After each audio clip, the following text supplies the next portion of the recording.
À partir de quand on commence à vieillir? Vous parlez de sénescence, c'est-à-dire le vieillissement, on va vulgariser ça, vous nous l'expliquerez mieux tout à l'heure. À partir de quand on commence à vieillir? Alors, juste un petit mot, je reviens en arrière sur ce que vous avez dit. Vous avez dit ça nous intéresse tous. En fait, pas vraiment. Beaucoup de gens ne sont pas encore intéressés. Mais ça nous concerne tous. Et là, 100%.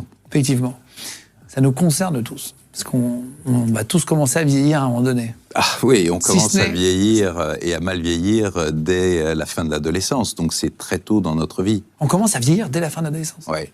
En fait, pour le vieillissement, il faut bien le voir. On commence à vieillir à partir de la conception. Mais jusqu'à la fin de l'adolescence, ce vieillissement, il est positif. On appelle ça du développement. Et à partir de la fin de l'adolescence, nos différents systèmes s'altèrent doucement, progressivement, insidieusement, et vont fragiliser notre organisme, faire le lit des maladies, et ensuite, on arrive à la perte d'autonomie et au décès. Globalement, ça s'organise comme ça. Mais, en fait, on peut commencer à travailler sur ce phénomène très tôt. Dès 20 ans, on peut commencer à être un acteur de sa sénescence.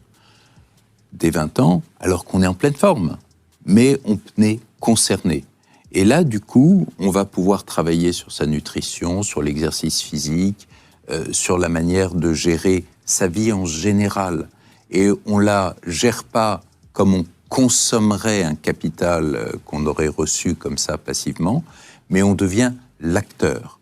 L'acteur, c'est votre capital, c'est votre santé. Ce que vous faites aujourd'hui peut avoir des conséquences dans 15 ans, dans 20 ans, dans 25 ans.